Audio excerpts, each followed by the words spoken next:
I've been to a lot of unexpected funerals this year. Maybe you have too, or maybe you've had a year like this.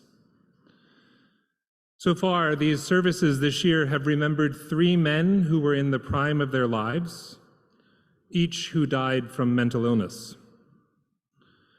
There was a child's funeral, not even a few months old, with the tiniest casket I've ever seen. There was the professor of mine whose absence we all noted one night when my doctoral cohort gathered for dinner, noting, "Where's Roman?" Turns out, he was having the heart attack that took his life.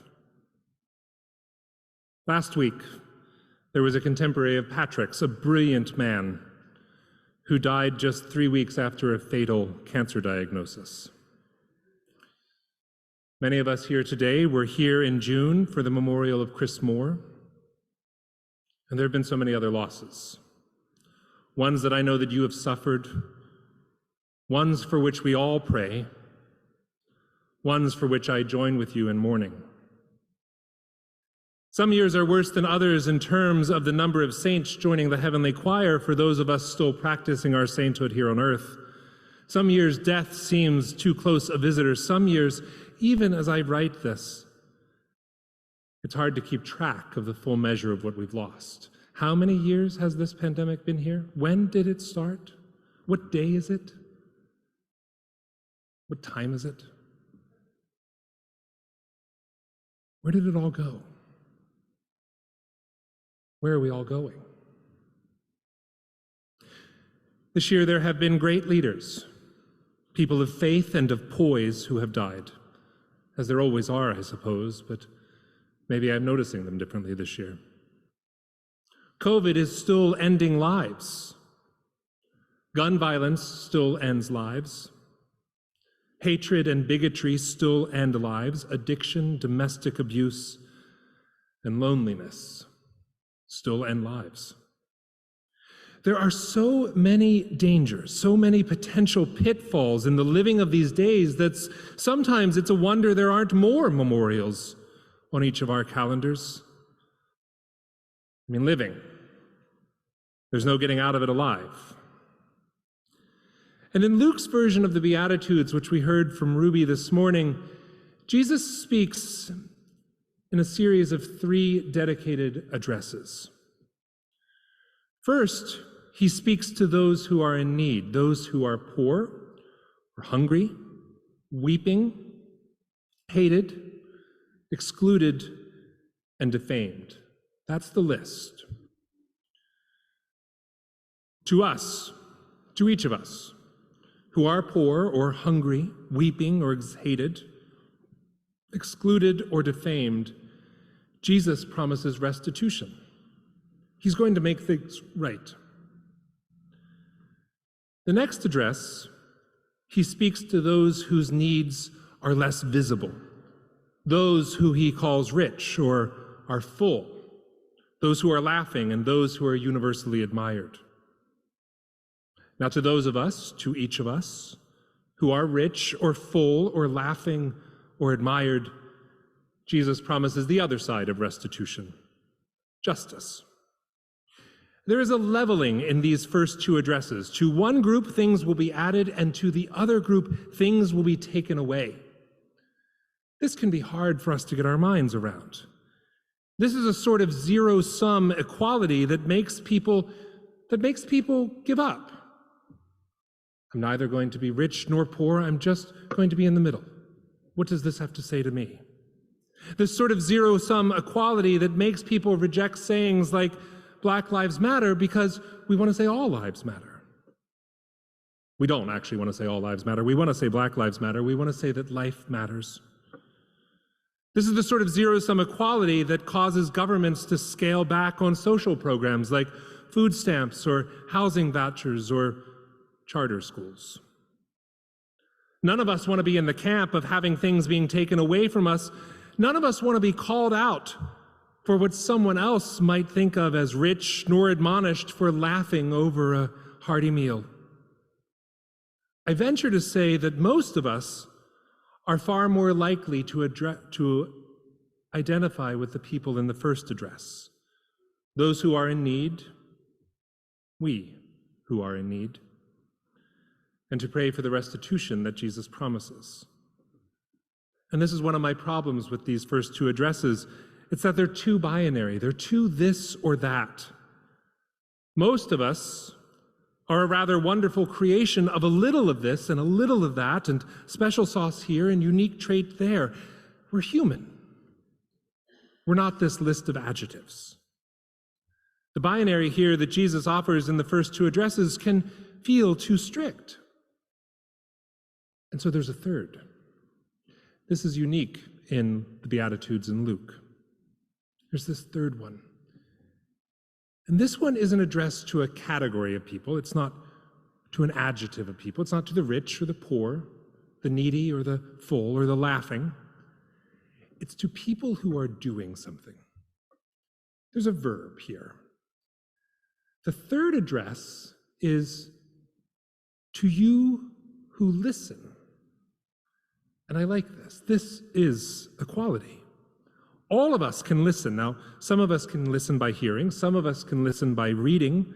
Some of us listen by doing or learning. But all of us can listen. All of us cannot listen as well. So Jesus addresses those of you who are listening. Now listen up, all you who are listening. Love your enemies. Listen up, listening ones. Do good to those who hate you and speak awful lies about you to your friends. Listen up, you saints to be. Pray for those who ensnare you or abuse you. This one needs a caveat. First, get yourself to safety. Reach out. Do not stay in bad situations. If you are the victim of abuse, there is help. And pray. Listen up. Give to people who are in need. Give coats and clothing. Give hot meals. Give a cup of coffee. Give the spare change at the bottom of your purse. Do to others as you would have them do to you. The golden rule, the Shema, the basic tenet of humanity. A basic tenet, I fear, may itself be on life support this year. The balance between life and death, so close. We didn't need a pandemic to teach us this, and yet we had a pandemic teach us this. The balance between discourse and argument, so close. We didn't need midterm elections to teach us this, and yet we have midterm elections to teach us this. The balance between decency for those who listen up and those who do not listen, but tweet. The balance is so close. Faith and Jesus has something to say about this. All around us, there is change, so much change, and little losses that can feel like death in all of their own ways. Our own health, the health of loved ones, the loss of ways in which we used to do things, the way that we liked to do things, the downsizing of our home or our possessions, the kids, and the problems we wish we could fix of theirs on the other side of the country, the parents with all of their stuff. Blessed are you who listen.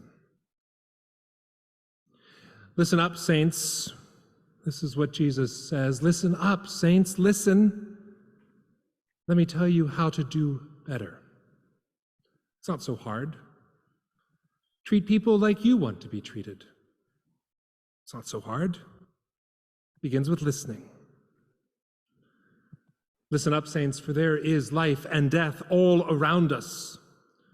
And one could say that you can't have one without the other, and on days like this All Saints Sunday, when we remember the great many saints whose memorials we have been to and who sing with the great band in heaven, who have gone before, And on this All Saints Sunday, when we remember the saints that we will one day be too, that was promised to us as the inheritance at our baptisms, the saints each of you will be in light, radiant, resplendent, restored, forgiven, renewed, saved. That's what this Sunday does for us. We hold the tension of life and death. And in all things, in life and in death, in the Alpha and the Omega, it's the saints who make it all possible, who do the work.